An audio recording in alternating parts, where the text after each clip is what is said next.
Okay, so everyone's agreeing that Impni's the best part of this 4K parody, right guys? Okay, good. Glad we're on the same page.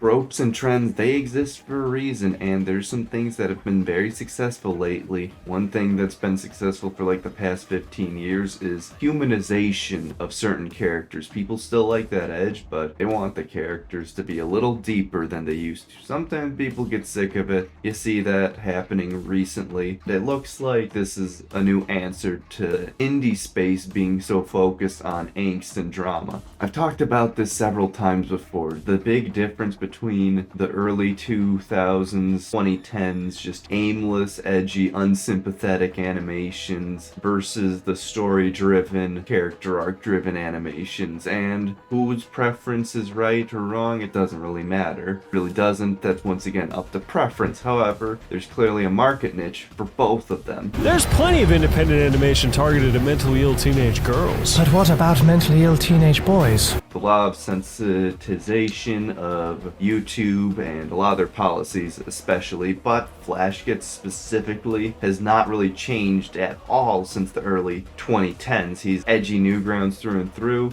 There really isn't much more to that. This animator specifically references Warhammer 40k a lot. Like, he obviously loves that franchise. So much so that now he's making an indie animation pilot. Also, very obviously heavily inspired by Warhammer 40k. It is a ripoff, but I don't think he's hiding that either. It's a trailer for an original FlashGitz series, which Online told us to tell you has absolutely nothing to do with Warhammer. He clearly just wants to make a Warhammer 40k story. You know, he doesn't have the rights because he's not ungodly rich. Because we're not willing to sell this show to Hollywood for them to turn into dog shit like everything else. So support us on Patreon! And we'll turn every dollar to making more episodes of Space King. We cannot fund more episodes without you. So might as well do his own thing. Thus enters the Space King, an indie animated pilot that is basically everything I just described. I don't need to say it again, you know? Now, what are my thoughts on the project? How come you didn't get transfixed by her boobs, Hatemonger? She's an alien.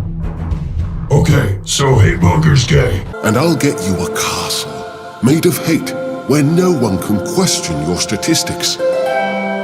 Did you like that? Did you not like that? Well, that's what you're gonna get, so there isn't too much more. The only thing specifically notable is obviously the titular lore of Space King. I don't even know if it's gonna follow the same characters every episode if it does get picked up or anything happens with it. It could just kill the entire cast and just have a bunch of stories surrounding a search for one MacGuffin. Honestly, people do criticize MacGuffin storylines a lot. The idea of making the MacGuffin so important that actually overshadows the main cast to the point that the MacGuffin quest, the story itself, is more of a main character than the actual main characters. That has some potential if they do that. And given that Warhammer is lore-based series, where one of the big appeals is that every civilization is evil but has their own propaganda and lore that portrays themselves as the good guys in their own historical books. That could work. I don't know if it's gonna do that though. Probably not. It's mostly just gonna be some goofy, edgy fun. However, one thing I'm seeing discussed is kind of interesting. Is this thing might also be one of those shows with a bigger impact on the cultural zeitgeist. Tired of all your media being filled with the lamest shit possible? Want a show that doesn't hate your male power fantasies but embraces them? They even admit the point of the show is to appeal to this demographic that has been feeling a little neglected over the past few years, you know? There's plenty of independent animation targeted at mentally ill teenage girls. But what about mentally ill teenage... I mean, right out the gate, like, the main character, his entire personality is being an evil, brutish jock. And even when it looks like he's gonna learn a lesson, he's gonna develop, he throws a bomb just at the person he just made a deal with, who just want to protect their kids for no reason. He just really is a certified hater. He's gonna be mounted on Mount Hatemore. This dude just hates stuff. He wants to kill things. Like, that's his personality. That's his goal. Sure, you can say a statue gaslit him saying, gotta search for Space King. But nah, those are his own thoughts. And that's what he is, and that's kind of what the show is. Instead of being like every other show where, oh yeah, you gotta develop, you gotta become a better person, you gotta have depth. No, this guy's just an ass. And there's something appealing there, you know? Sometimes you just want a funny time. Polyglobule extraction initiated.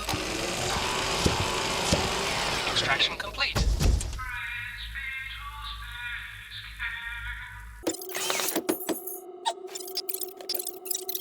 A sometimes funny time, and you just want people to be violent. You know, it's fiction. Just have your crazy fantasy going off here. People are feeling seen from this. You see it. Even in the comment section of the clip I uploaded the other day, you're seeing it. And this is kind of bringing in a new age of indie animation, if this does become popular, because one thing with indie animation is the stuff that has become popular, it's had a lot of overlap. It's been good, but it's been seemingly serious, cynical characters becoming more emotionally vulnerable over time. Every other show seems to have a similar arc going on. So, if you want dumb fun, well, here's some dumb fun for you. Hot take, in all honesty, I do kind of prefer the newer trend, to be honest, over the just edgy Newgrounds characters being bad people and whatnot, you know? Some of the jokes, they drag on too long. It gets a little old, like...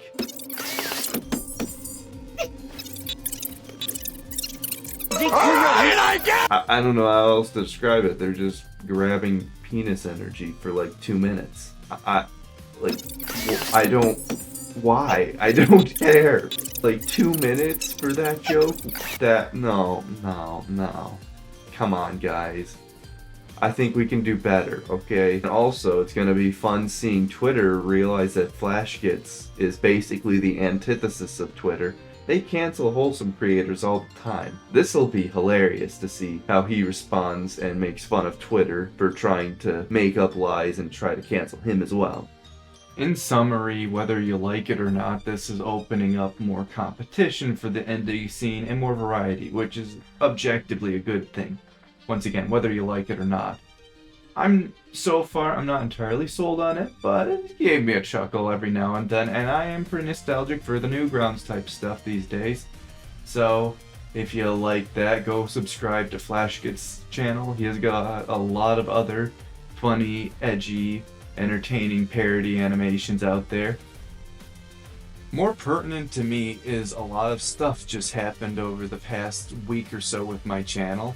In an attempt to advertise for my video editing services, which go check those out. I got some of the cheapest editing prices out there.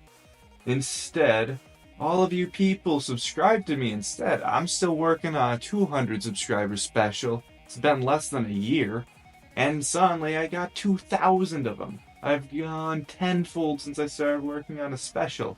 This stuff is kind of cray-cray, so thank you so much, everybody.